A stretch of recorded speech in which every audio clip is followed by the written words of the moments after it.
Donc nous, l'idée de base, c'était de récupérer des déchets agricoles, ou des déchets de coupe d'arbres, de taille d'arbres, des déchets de bois d'une façon générale. Et puis ces déchets, trois quarts du temps, ils sont perdus, ils sont mis en compost, ou alors même, souvent, ils sont même carrément laissés sur place.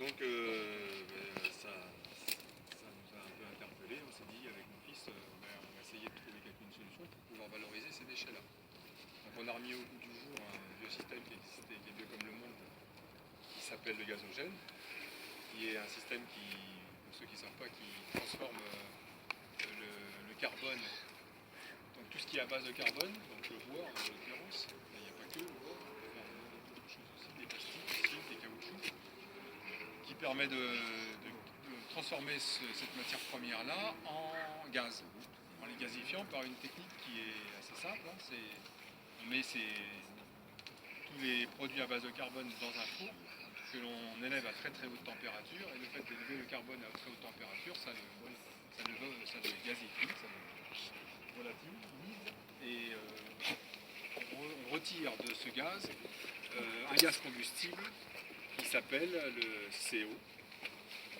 qui est le monoxyde de carbone, et un peu d'hydrogène. Alors en fonction évidemment des matières premières que l'on va mettre dans ce four, on va avoir une répartition des gaz qui sera un peu différente en fonction de la qualité. Alors si on a des bonnes qualités de bois, on va avoir un gaz qui va être moitié-moitié hydrogène, monoxyde de carbone. Ensuite, si on y introduit des plastiques, ou si on y introduit des caoutchoucs, on va avoir encore beaucoup plus d'hydrogène. On risque d'avoir aussi un peu de méthane, mais dans tous les cas, c'est un gaz combustible, donc c'est ce qui nous intéresse. Après qu'il ne soit pas pur et qu'il soit mélangé avec d'autres gaz combustibles, pour nous, c'est pas un problème. On ne cherche pas à sortir un gaz très pur et de différencier les types de gaz. Nous, ce qu'on cherche, c'est récupérer un gaz qui soit énergétiquement valorisable et qui soit utilisable assez facilement, sans trop de traitement derrière. Le souci numéro un de ces transformations-là, c'est qu'on a toujours des impuretés. On a de la poussière, on va avoir des goudrons, des condensats, de l'humidité, et ça, ce sont des produits qui vont venir polluer le gaz, donc il va falloir les éliminer. De façon à avoir à la sortie un gaz pur qui puisse être utilisé dans un brûleur à gaz, dans une chaudière, et comme on va le voir, dans un groupe électrogène pour fabriquer de l'électricité. Alors nous on est axé électricité, c'est-à-dire qu'on voulait sortir directement de l'électricité pour pouvoir le brancher sur le réseau et revendre. Bien sûr, ça on peut le décliner autrement. Hein. Si jamais il y a d'autres applications qui peuvent être soit directement du chauffage, c'est-à-dire c'est du gaz, donc on peut le réinjecter dans des chaudières à gaz, hein, ou alors stocker, compresser le gaz et le stocker pour une utilisation ultérieure. Là, ce qu'on va voir, c'est une application particulière, mais il y en a bien d'autres. Après, on peut utiliser ça pour... et il y a des projets de ce type de produit pour recomprimer et réinjecter ça sur le réseau gaz avec le gaz naturel. Donc, ça prouve bien que la molécule est quasiment la même que celle du gaz naturel. Quand tu dis compressé, c'est liquéfié ou... Non, c'est juste compressé. Non, c'est juste compressé. Non, le monoxyde de carbone, il est très très dur à liquéfier. C'est même quasiment possible. L'hydrogène, oui, ça c'est bien, mais comme c'est un mélange moitié-moitié, on va dire, c'est très difficile à liquéfier. À compresser, une bonne compression. À compresser, il n'y a aucun problème. Il n'est pas auto-explosif, donc on peut le compresser sans problème. À 200-300 bars. Par contre, on ne peut pas le liquéfier. Ou alors il faudrait descendre à des températures très basses et il serait instable. Ça coûterait beaucoup trop cher en énergie, donc c'est pas Et là, l'énergie nécessaire pour le four est largement inférieure à la production que... Ah oui, bien sûr. Parce que, bon, il faut quand En même fait, chauffer à haute température, c'est l'énergie. on ne l'alimente pas le four, il Il s'auto-alimente. s'auto-alimente. C'est-à-dire qu'on récupère une partie de la matière qu'on a introduite à l'intérieur, on la fait brûler, et en contrôlant par une façon très, très pointue l'équilibre à l'intérieur du four entre l'oxygène et la matière que l'on rentre, on maintient une sorte de goutte de feu, on va dire, au milieu du four, qui est à peu près de cette taille, tout simplement, où là on est à 1700, 1800, 3000 degrés de hauteur. périphérie, on va être à peu près à 1200 degrés sur la zone du four.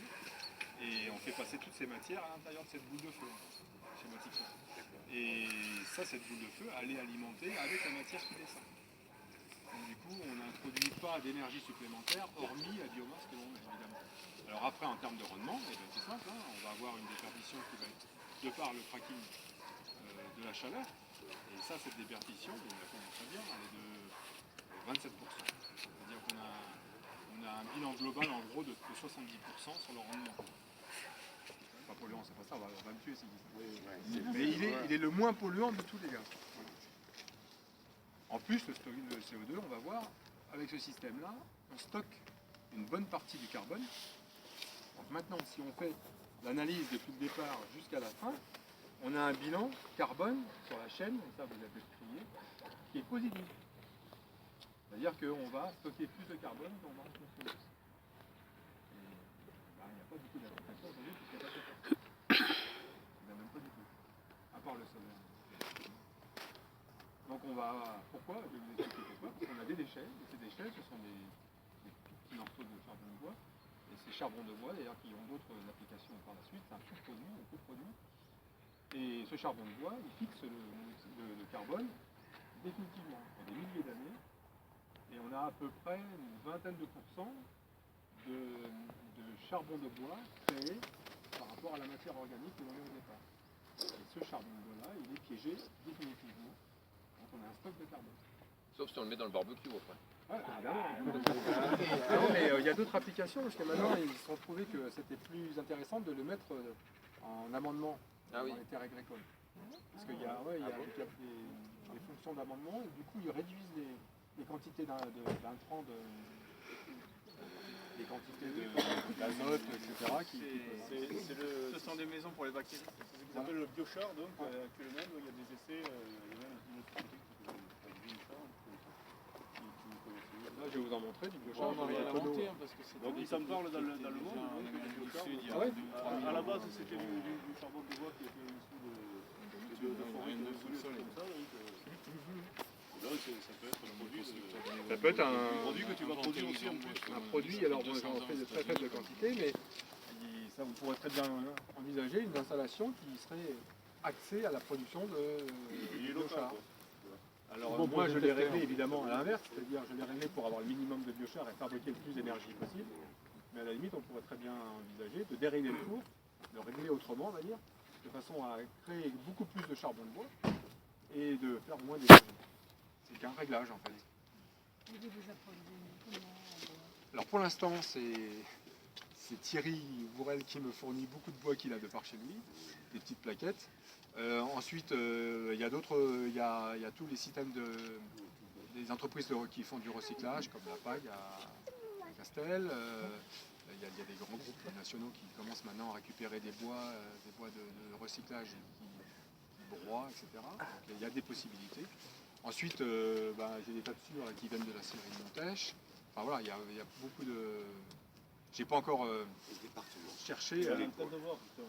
Alors, ouais, on est en train de voir. Parce qu'il y a un tas de bois de plaquettes départementales à côté de notre travail. Ouais, je l'ai contacté, monsieur Eric, le directeur, enfin, le responsable de Capou là. En fait, il m'a aiguillé vers le service voirie.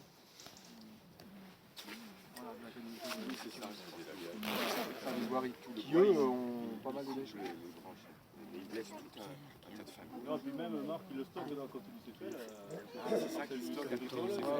Il y a un énorme sac qui était plus grand que la baraque, c'est pour ça le voyage tous les jours, j'ai dit à Eric qu'il faudrait le voir. Alors je lui ai demandé s'il voulait, ce qu'il en faisait, s'il voulait m'en vendre un peu, et il m'a dit non. Il m'a dit non, on n'en vend pas. Les arboriculteurs aussi, parce que l'entrée de Castel, ils ont fait un tas pour les gens, ils ont tout brûlé. Hein. Ah ouais, mais c'est ça, il y a énormément de gâchis, c'est bête parce que c'est ça pollue, du gâchis. inutilement. Alors que là, en fait, la combustion elle pollue beaucoup plus que la pyrolyse. Parce que dans la combustion, vous allez avoir tous les gaz qui vont être générés, hein, monoxyde, CO2, méthane, vous allez avoir de la fumée, des particules fines. C'est pour ça que d'ailleurs à Paris, il y a 2-3 ans, ils ont voulu interdire les feux de cheminée, parce que ça pollue beaucoup, parce que c'est mal géré. Le gros problème, Ça dépend de ce qu'on appelle polluer, dans le sens pollution. Non, il ne faut pas que ce soit des bois qui soient traités par des produits. Quoique, il y a une entreprise belge qui développe ce genre de produit, mais à grande échelle. Parce que nous, on voulait faire quelque chose qui soit à taille humaine, c'est-à-dire local, de façon à faire des puissances, dans les gammes de puissance d'une centaine de kilowatts, on en va le voir. Mais le problème, c'est que ça n'intéresse pas les grands groupes, parce que c'est pas rentable, ces genres de petites structures, c'est déjà qu'il faut avoir des structures très légères. Et puis. Donc les grands groupes, eux, ils ont développé des grosses unités de production qui montent à 2, 3, 4 mégawatts. Et il y a une entreprise belge qui en a développé, qui fonctionne très très bien. Et eux, par ce système-là, ils recyclent les travers de chemin de fer. Pourquoi? Il n'y a rien de plus pollué. Hein. Et en fait, ils ont eu cette année l'autorisation, et avec toutes les analyses qu'ils ont faites, en fait, ils rejettent absolument rien. Et par la pyrolyse, à très très haute température, ils arrivent à tout détruire. Alors, donc, le secret, c'est comment entretenir cette voilà. D'abord l'amorcer, voilà. et ensuite on va y aller. À l'inverse, c'est une énorme centrale.